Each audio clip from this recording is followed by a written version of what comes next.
everybody. Welcome back to Just the Beginning. Brand new episode, brand new year, and I am with one of my favorite humans on the planet. Oh my gosh. This is Lillian Herbers-Kelly, y'all. And she is married to, if you caught episode one, if you caught episode one and that man I was flirting and smitten with that entire time, that's this woman's husband. It's true. Which She's my makes her my sister wife Yep. because I Yes. love her so much too. We are all family, the four of us, my husband, her husband, and the two of us, we are family. And I needed to have you here, Lillian. Should I call you Lillian? What should I call you on this episode? Lillian's fine. Oh, Lil's fine. Whatever you want. okay. I did a training for her staff and I called her Lil because that's literally the only name I've ever called her as long as I've known her. They were like, "What? What is she calling you? Is that what people in your life call you?" And I was like, "Sorry." Okay. So I wanted to talk to you so specifically, Lil, because of the work that you do, the really important work that you do. Recently, well, not recently, all the time in my work, especially if people are wanting to do something, they're like, where do I start? Mhm. And most recently, I've been saying, start where you live. Like, there's enough going on in your neighborhood and in your sphere that is where you can start your ally journey, and there are things that you can do. And for me, the first thing that always comes to mind is the unhoused, the people who are living um without shelter from day to day. So before I get started, I want to make sure that I'm using respectful language because there's been such dehumanizing language around this population of humans that we share this planet with. And so I want to make sure, first of all, that I'm using respectful language. So what is the best way to refer to the people that you serve? So I want to first say I am not someone with lived experience. I've never been unhoused. And so I just want to name that. Okay. I come from a place of Respect. professionally working with folks, but I also am not an expert because I'm not one who has experienced that. But Yeah. it's also not, you could probably survey 10 folks and they would all give you a different answer. So right Yeah. now, so person first language has always been kind Yeah. of what I've, so person experiencing homelessness, Yes. but homelessness has kind of gone out of popularity. Wow. That was Right. not how I meant to No, say that. no, I Um, get it though. Out of, yeah, circulation. so unhoused because it's the circumstance. Someone experiencing homelessness is like, it says like who they are, whereas Mm, unhoused kind of makes it more we failed to provide to mm. everyone. Oh, I So like that. people Yeah. who are unhoused, People who are some people unhappy. be houseless, and I find that odd. So that's It's just fine if changing people the say, word. What is that? Like what is the okay, cool. I don't know. So I Okay. say I probably toggle between people experiencing homelessness and unhoused folks. Okay. I love that. Okay, thank you so much for that. Yep. So what I want to ask you first is what I ask everybody first, and that is, what does the word ally mean to you? So for this specific population, I mean, I think what it means is not assuming you know and showing up to a conversation with the willingness to be wrong, but Mhm. also a curiosity for people to tell you who they are, what they're experiencing. And it also is it's like it's like not just how I'm going to interact with people who are unhoused, which is to treat folks with dignity and respect, Mm, and like they're an actual person, because I think especially people on the street are so invisible. So I Mhm. think that's one of those, that's part of it for me. And then the other part of it for me is that I'm going to research, I'm going to understand all the systemic and systematic, I'm going to use both of those wrong, ways in No, which we have made this a thing. And so I'm going to become educated about, because so often people are homeless because of their own doing. And so what I'm going to do is educate myself so that I can have a really good response when someone says something that's not necessarily factual, but right. based in stereotypes. And Yes. so that's what it means for me to be an ally to this population, is to first and foremost treat somebody as a fellow human, Oof. and then take the onus on, to understand the structural crap that led to all this. Yes. Thank you. I love that. And here's the deal. I feel like that is allyship. Literally, no matter what population. Like, oh, I am going to treat the human in front of me like a human. What a shock. Okay. I am going to do my best, but understand that I'm probably going to get something wrong. I'm going to be okay with that because I'm going to learn from that, right? All of that, you're just going to approach all of this with culture humility.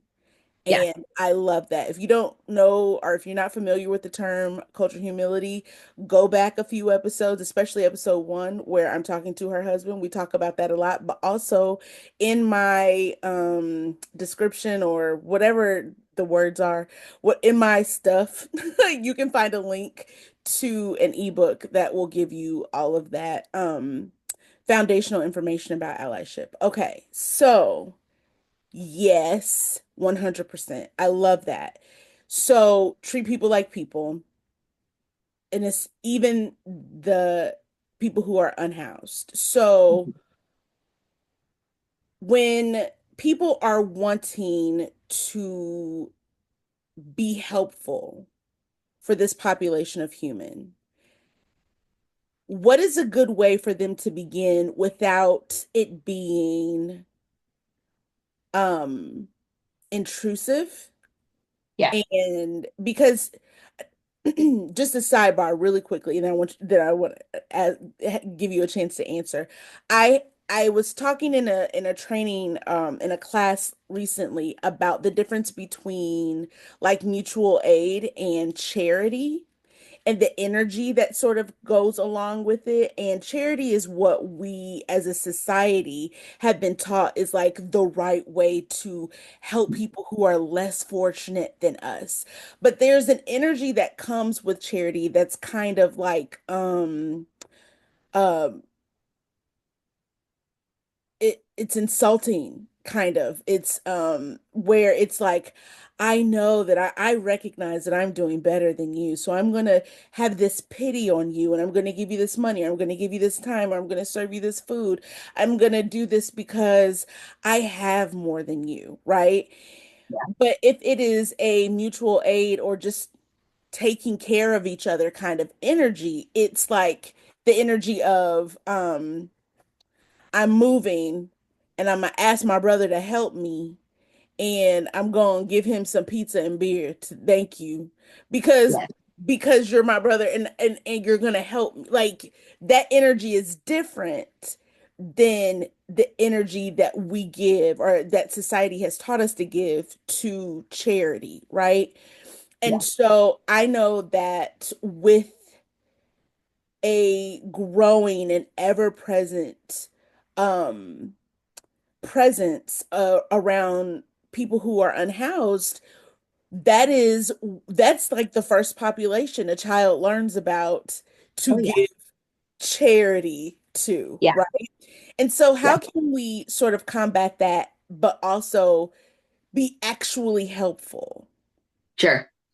So the first thing, I mean, so I work at a nonprofit, and so I'm a bit, you know, charity is kind of the way nonprofits work, right? And so, there are some really great mutual aid groups in Indianapolis specifically doing this work. And so I think the first thing I would encourage someone to do is decide what level you're at, because there is help or support or allyship in many different ways. Yes. Several, so and all of them count. So being Yes. somebody who's so like, let's go to, this one end of, I have an extra coat and I'm going to give it to some. So I've taught my daughter, when you have more than you need, you give Mhm. it. That's right. You share. We share with our community. We share. Yeah. And so if you have things to donate, find a place that wants that and ask them what would be helpful to donate. So Yeah. I do think stuff is helpful. I mean, truly, people who are unhoused, specifically who live on the street, they need warm stuff to survive the winter. And so, Especially this time of year. Yeah. yeah, so that's one thing. If you're someone who just wants to like throw cash at things, do it. Yeah. That's not a bad thing. I'm never going to be Yeah. mad at that. Yeah. Decide though, like, do I want to give to a macro organization that's like organizing stuff? Do I want to give to a nonprofit? Do I want to give to a mutual aid group? Do I Mhm. want to just wait for things to pop up on Facebook where it's like, this family needs help?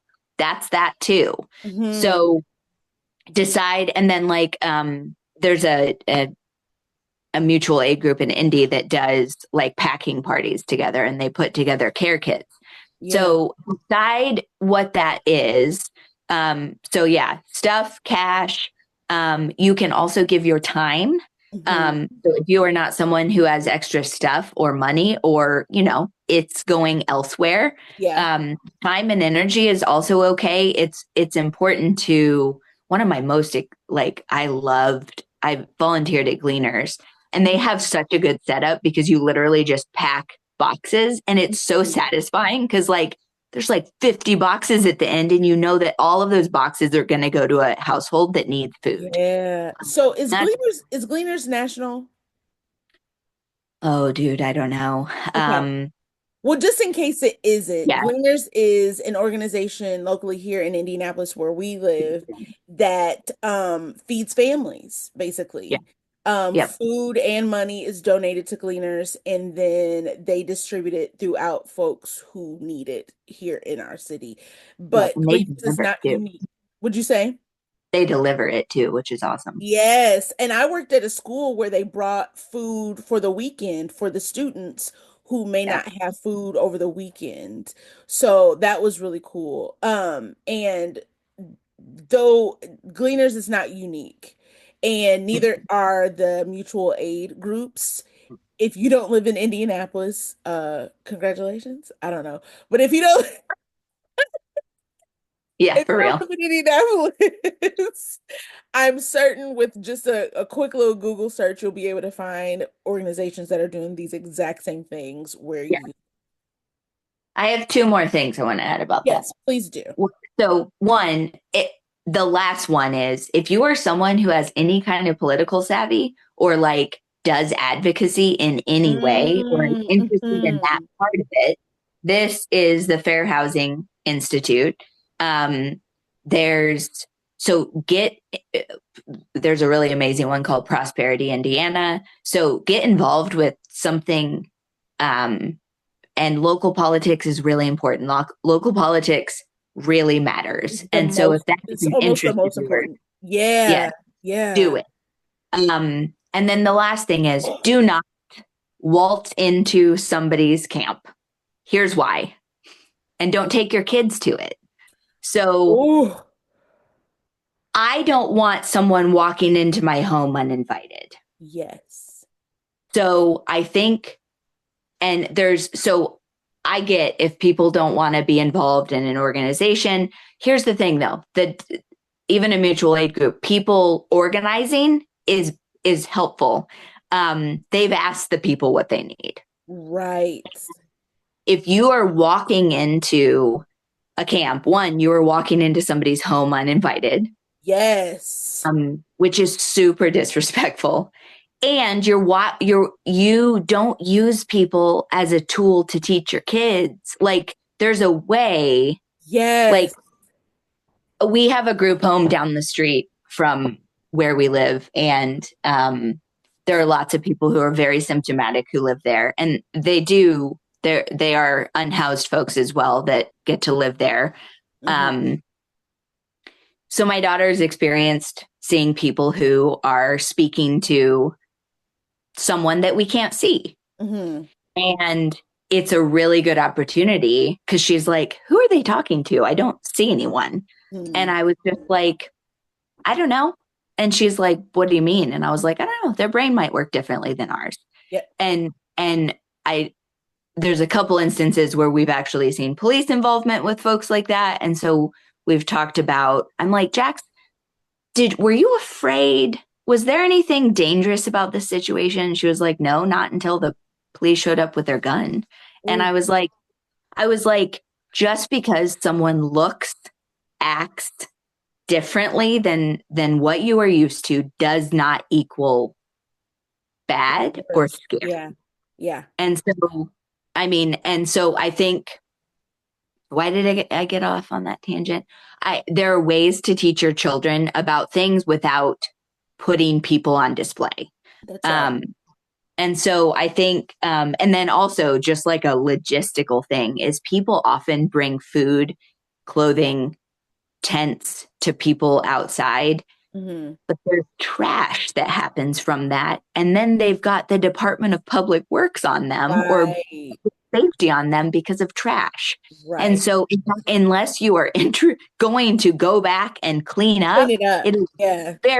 it's detrimental and it can get camps closed. And Yeah. so, I just think find and if you want a faith-based community, there are lots of faith-based communities doing it, join them, like, Hmm. you know, so do something established, don't You have the don't have to assumption. reinvent the wheel.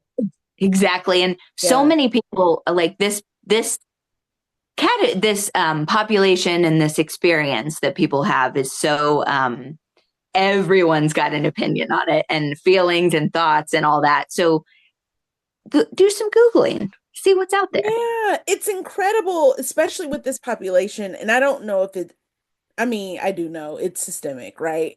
And so it's it is all of the things that we've been taught through media that we haven't had full exposure unless we've just, been going to the mall and there's someone with a sign in an intersection or something. Like that may be someone's exposure to Mm-hmm. this population, and so the media, a brief encounter, whatever, and then this is what we know, and so we feel entitled to big opinions about people we don't know. Yeah. And I don't think that that is unique to this population. I think it goes to to everybody. And everybody has an opinion about people they don't know anything about. And so that is where, if you are really wanting to do ally work, like you said, just do some Googling, first of all. And second of all, taking it upon yourself to, I feel called to do this thing. Great. See who else is doing it. Because it is most likely that those people have already gone through the bumps, the mistakes, the all of that stuff that people with good intentions Mm-hmm. will run into if they just run out there and just start helping, right? A lot of times it feels like, and it actually is, people giving their unhealed stuff to people who already have stuff they have to deal with, you know? Absolutely. And so I often just like to tell people, like, heal yourself. Like, there's stuff you can do while you're healing yourself. Join an organization that's already doing stuff. That way, you're not giving people your stuff. on top of a coat, right? Your Mm-hmm. coat and your trauma. Like keep your trauma, Yeah, you not know? helpful. Yeah, Not at all helpful. Yeah. no. So that is really, really good tips. Thank you, Lil. What about those casual encounters where you're at an intersection or something like that? What would you Yeah. say? Do So many, like all my family members ask me this. that? Is that the most asked question? It is, yeah. And well, panhandlers in any of that. So Uh-huh. first and foremost, not everyone who's panhandling is experiencing homelessness. Um, Um, that is real, but that is none it, of your business also, but it's that is not, real. and it's a bigger indicator that it is expensive to live. I had a guy I was working with years ago who was housed and had been housed in supportive housing for years and continued to panhandle to pay his damn Yeah. copay for his meds, literally. And Jesus. I'm like, this is problematic, y'all. So, anyway, so yeah, it's none of your business. And, you're not an investigator. And also, who cares? Like, someone is gonna, exactly. So, a Yes. couple, I I think want to if just pause. Hold on. It's none of your business. You're not an investigator. And who cares? Like, you are not the moral police. you're You don't not, get to tell people what to do with the money you give them once you give it to them. yeah, You have separated yourself from your thing. You yep, cannot be attached to that thing. If you're going to continue to be attached, keep yep, it. yeah, exactly. Yes. So that's that you nailed it. So when I, when my family asked me, I'm like, if you feel inclined to give cash, um, just do not have, you don't get to have an opinion about what happens with it afterwards. So that's one thing. If you're not someone who wants to give cash or, yeah, I mean, there's a lot of situations where, I mean, my daughter wants me to give the dime that's in my console, and I had to explain why giving a dime is super freaking offensive. I'm like, Yeah. I'm not going to give him a dime, love. Yeah.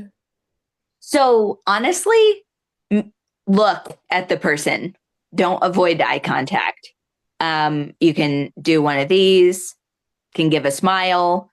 I know sometimes there's been some more assertive um, folks who come up to the window. Yeah. Okay, you don't have to engage, but Yeah. I do think acknowledgment's helpful. I do think a wave or a smile, and I know some people have been like, but if you make eye contact, they'll come over. That's okay. You can say, I don't I have any. I just haven't. wanted to say hello. Yeah. Um, Same goes for, if someone's shaking a cup and you're walking down the street, um, look at them, Hmm. smile at them, nod your head at them. Yeah. If the last time we were on the circle to look at the lights, um, this guy literally just wanted to have a conversation with this other gentleman that was standing there. And Hmm. the guy was like, no, I don't have cash. No, no, no. And like walked away. He literally was like, I don't want your cash. I wanted to ask you about your coat. Like it was so, he just wanted to be Talk a to person another and like human. keep a Yeah. conversation. Exactly. So, it's okay to say no if Yeah. someone asks you for something. It's okay to say Yeah. no. You don't have to be so afraid of an interaction with someone else that you are like but it was funny because the guy, and it wasn't funny, but the guy was like, I didn't want anything from you. Yeah. um and then he and I chatted for a minute, and I know, like, it's the work I do. Frankly, Right. I'd rather hang out with a bunch of dudes on a circle who are unhoused than anyone Right. else. Right. Right. um Right. because there's just anyway, I've never met more amazing people than I have doing this work, who are just, yeah, just phenomenal humans. So I think don't be afraid to um, have a conversation with someone who might be in a very different situation than you, because you might be very surprised what you get out of it. I love that. And I think that, if so many people are like, where do I start? What do I do? Like you said, like with this population, people are are invisible. Mm-hmm. There's so many populations where that is the case, but especially in this population, people are invisible. And if the only thing you can do for this population is acknowledge their humanity, Mm-hmm. I That's big. mean, that's a thing. That's a thing to do. Yeah. Yep. I love that. I And love also, it's not on. So my niece really struggles because she just can't handle. She's like, my family has money. We need to give it. And I'm like, honey, you did not make this an issue. It is not yours to solve. And Mm, I think that's the other thing is like, even social workers doing the work. I'm not doing prevention work. I'm doing response work. yeah. So it doesn't mean I don't care. I mean, I'm deeply invested in the advocacy of things. And Mhm. frankly, that's probably where I'm going to go next, just in general. Hell yeah. But there's not, you, Indianapolis, for instance, we had the highest jump in rental prices in history Hmm. and in all of America. Like an individual person that feels crappy that there are unhoused people can't do a damn thing about that except vote Hmm. and use our voices. But like truly, you I don't know, it's just it's not on you. It's like Yeah. Yeah, here's it's the thing. It's systemic. like Yeah. this recycling thing. It's like the global climate shit. Like how they're making us Yes. buy things that are like reusable, and it's like, hold on, y'all are actually the ones that could fix this, not us by making Right. these tiny purchases. Right. So, but we've got to do what we can where we're at, right? Yes. And on a small, like slight tangent, I think the powers that be, quote unquote, have done a really good job of making just the average American feel like politics and the work and the language and all of that is above our understanding. It is for smarter people. It's for people who are not us. I don't understand it and whatever. And and I just want to say that that is a lie. And It that they're also, if you're not a big reader, if you don't want to read pages and pages of bills and all that kind of stuff, there are people who can help you or who can interpret is. it or whatever it is. Like, don't let the lie of this is too big stop you from getting involved, especially in your specific community. Yeah, absolutely. Yeah. Because there are people who understand policy that pull it out and say, we're watching these bills for this reason. Um, Exactly. and Yeah. yet, bills are really, one, they're written confusing on purpose. On purpose. Yeah. Yes. To Yeah. confuse. Yep. Yes. Yep. Absolutely. So people can say, I don't feel like doing this. This is Mhm. a little bit too much. Yeah. Yes. Absolutely. Is there anything that you with the work that you do, is there anything that you wish people knew or that you wish was on people's mind more than what we're taught to think?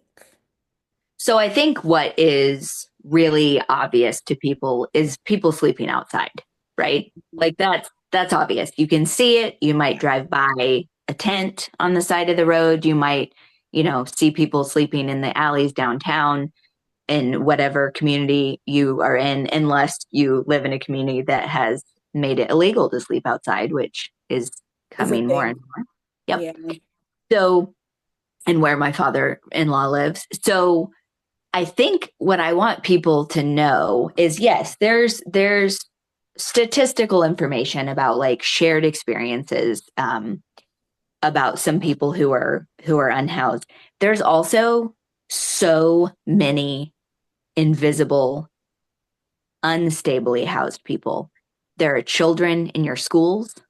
There are moms. Hmm. There are people living in their cars that nobody would know because they're strategically moving their car around. Mm. Um, there are elderly folks who literally just cannot live on their social security that they paid into and can't work. Although I've noticed, I was at Walmart and there was like an 80-year-old woman bagging. And I'm like, I really hope you're doing this because you want to work and not have to work. And it broke my heart. Um, Because but odds are that's not what's happening. exactly. And so, I mean, so all like, and the 55 and up is growing exponentially. We Mhm. just opened a housing building, and every single person in that is over 55. Um, and so people might not have, undiagnosed or untreated mental health issues. They might not have a substance use problem. They might just be a family who can't afford to live, Right. or an elderly person, or a retired person who just doesn't have enough money to afford housing. So I think I want people to not forget about those folks. Yeah. It's you know it's any of us. It's just, it's not the folks who experience homelessness are as diverse as the general public is. And so Absolutely. I think, and when people think about, I mean, the other thing is, like, people have jobs, like there are working people. Yeah. um and so I think that's it, is don't forget that it's so much bigger than the person you're seeing just on the street. Hmm. Um, it is, and that's why, if your kid goes to a public school and the school social workers are asking for stuff and you're able, do Hmm. it, because those kids are probably not consistently housed. Yeah. Um, and just like think of, and that's honestly a really good opportunity for not just public school. I don't know why I said that. I'm just But thinking about it's my, it's yeah, no, and it's most common, and it doesn't happen as much at Airland School, that in a yeah, private school, right? But when I worked at a charter school and adjacent to, and also public school, it just was more prevalent. yeah.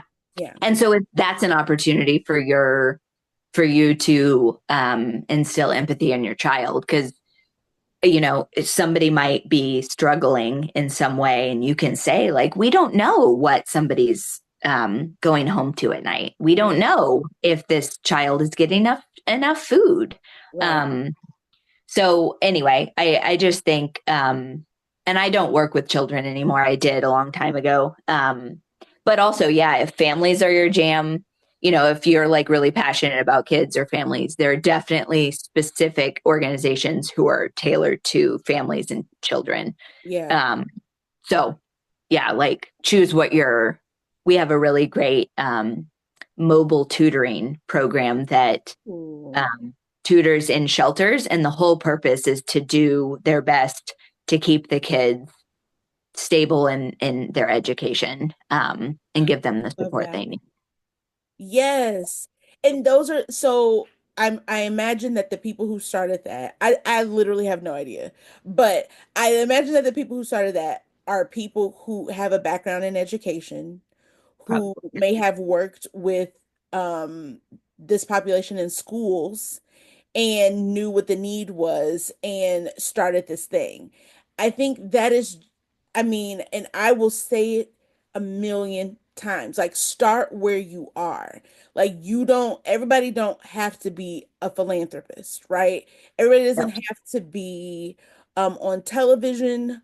Everyone doesn't have to be Beyonce. Mhm. There's just one Beyonce. Just let that chick do Better that. be. Let her do that. You don't have to do that. Like, there's so many things that you can do with what you have right now. And I've talked about how people sometimes experience overwhelm or burnout in allyship, in social work, in community work, Yeah. because we're constantly being shown the results of years, Mm-hmm. years and years of neglect, right? And so, and decades and centuries of neglect, and we're seeing the huge thing, right? And then it becomes overwhelming. And Mm-hmm. oh my goodness, how am I supposed to help the world? Well, no one's expecting you to No, say. no. I think that's an important thing to know. Like, Dr. Raquel, I forgot her last name. She's on Instagram. She Mm-hmm. has and she's actually everywhere, but I follow her on Instagram. She has a clothing line. It's not really a clothing line, but she has lots of clothing that says burn the cape. And I love it because Yeah. she said, I'm not even talking about put down the cape. Because if you put it down, you may be tempted to put it back on. I'm Mm. saying burn it because you don't want to be enveloped in embers, right? Like burn that thing because you are not a superhero. You're just a human who, in whatever situation that you are allying for, you just happen to be on the side of advantage. Yeah. And you can use that advantage to help the people who are on the side of disadvantage. Yeah. And that's it. That's And it. that's how we take care of each other, human to human, and Yep. not giant world problem to human. Yeah. It's just what can you do? I tell people all the time, like my neighbor next door has chickens, and though it can be very irritating sometimes, that um the way like the what is it? It's a homestead, yeah, like a homestead farm, whatever Mm-hmm. that she has over there, and sometimes it can be annoying. We have mosquitoes like nobody's business because she has ponds. Oh, yeah. Outside in the summertime, it's not fun over here where we live. But you know what is fun? Free eggs. Oh, yeah.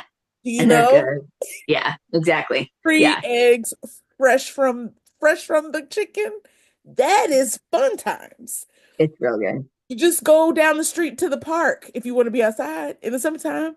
Just don't be at home. You gotta Yeah. go a little bit further away. But if you want some fresh eggs, boom, right Yep. next door, right?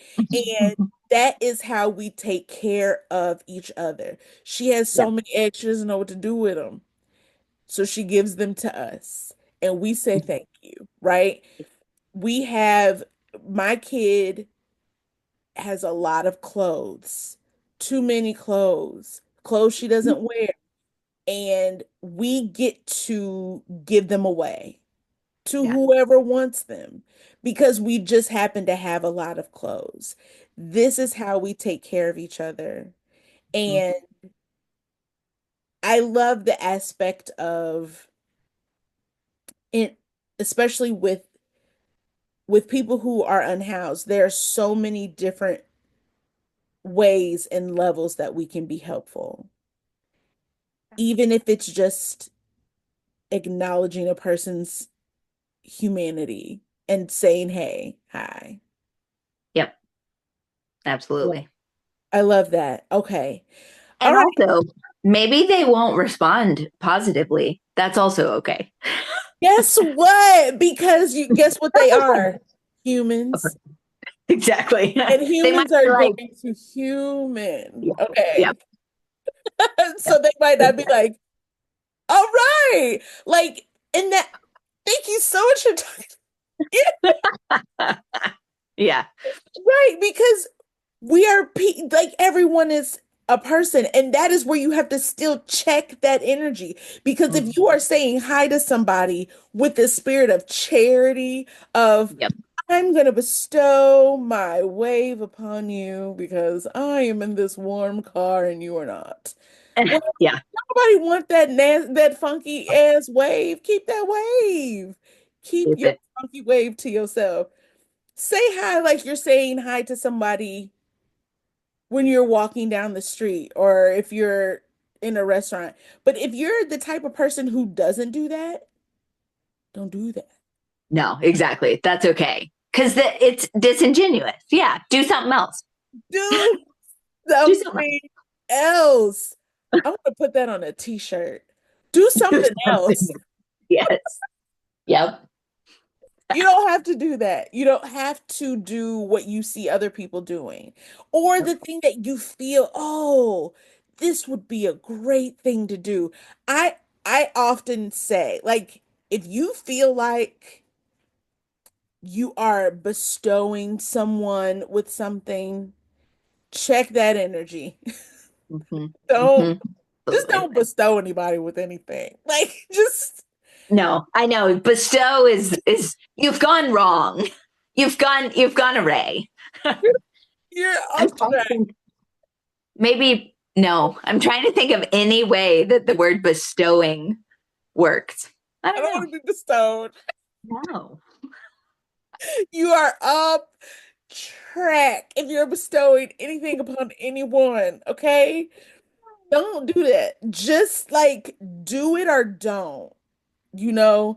And look at this person as if you have to look at them as a relative or as a coworker or as whoever you would not mind just helping out and giving something to, do that.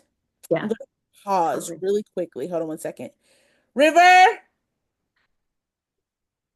Erilyn, I need you to make sure he has food and water and put a gate up here on these stairs. River, get down here. Please make sure he has food and water and the gate is up right now. Thank you. I love Sorry, it. Ananda. Ananda is my virtual assistant and she's amazing and she will make sure that this goes away. Oh, I love that. That's Yes. amazing. She is so dope. I'll tell you about her later. Okay. We're gonna come back to this. Okay. So there was something, okay. So I just did a class with my friend Simone. So it's called Practical Allyship for Life and Business. And one of the things that she did to help bring stuff out of me was ask me, are there questions that you wish people would ask but don't ask? And I was like, oh, I love that.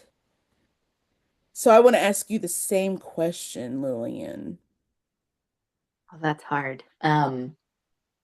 Take your time. I'm not going anywhere.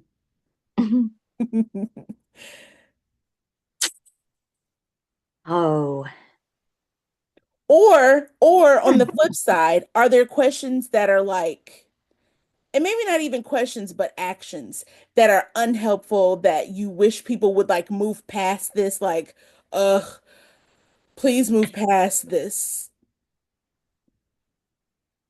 I mean, a lot of it irks me. I'm not going to lie. Like, I Yeah, have a neighborhood page and in our neighborhood, and so many people are just everyone thinks they have the solution, yeah. as if no solution has been, or I guess what's frustrating is, yeah, there are some amazing solutions. You got to know the community you're in and the political climate you're in. Yeah. Because I think, sure, yeah. Um, and I think just saying things as if no one's ever thought of it, or as if, yeah, you just as a rando think that you're going to like super solve this is just really offensive. And I so want I to think shout. I want to get up and shout and run around this room. Ah, it's yes. maddening. And so I think it's like, but also like people are so, sometimes when people like have a, well, and here we are with this one. Oh, okay. Change your pants then, kid. Oh, yeah. So sorry. Oh my God. So So cute. I can't take it. the oh, I lost my train of thought. So people thinking that they are having the most original ideas about things and Yeah, saying them. it's and also the I'm so surprised too that people are so shocked sometimes at like what the government or systems will do. it's like people like know it, and then they see the, like, you give the response to why something hasn't happened, and people are like floored, and I'm like, have you been living in America? Like, do you live here? Do you Right. have eyes? You're right. So I just like, and I love, the moderator of our neighborhood page is actually the executive director of kind of a grassroots amazing organization called Poor House, and she's phenomenal, but she handles it with such grace. She literally, I'm like, Andrea, you just need to like say, just like have the same statement and just copy and paste it over and over, because people just continue to say the same thing. Same thing. So she just has a lot of patience and grace that I don't have. But yeah, I think that's the thing, is stop acting like nobody's doing anything. Cause that's, yes, I'm not saying things need to be shook up and like we need to have some different approaches. Hell yeah. Yeah. Know the political climate you're in, know your community. And know that this has been going on. Like, don't come in at, again, put down the cape. Put down the cape. You're not saving the Basically. world, right? It's been done. Hi, Jaxie. Hi. How you doing? Good. You don't have any. I'll help you in just a moment, honey. She's like, look, it is well past time. And it is. So I'm going to wrap up. Okay. Thank you, Jax, for keeping me on track. So She yeah. will. Ego, I say allyship is where your ego goes to die. You Yeah. just have many, many funerals for that thing, and just celebrate, like, let it be like a New Orleans funeral where you're dancing, right? And enjoy that thing, because Mm-hmm. otherwise you're going to keep running into brick walls and it's going to be hurtful, and then you will stop, and that is not what we need. That is not Mm-hmm. what your fellow humans need. So yes, thank you so much, Yeah. Loved it. Lillian. This is so helpful. And I think that for people who are wanting to figure out how they can help inside of their community, everyone has people experiencing homelessness in their community. So this is where you can start. And um building community, we've talked about how building community isn't just this huge thriving thing um immediately. Sometimes it's you and your homie, and then you and your homie and your homie's homie from college. And that's how it works. And it's small, and then you join a group, and then you all are doing things, and that's what it is, until boom, all of a sudden you have this community. But you start where you can, you do the things that you're actually good at. Don't try to do things that you see other people doing. Do your thing, and that Yep. is how you can be helpful. Awesome. Thank you so much. This was an Thank amazing you. conversation. Thank you, Jax, for letting us have your mom for a little bit. And please give my love to our husband. I will. And we'll keep talking about this. It's so important, because this is just the beginning. Come back next time to keep talking about practical allyship. See you all later.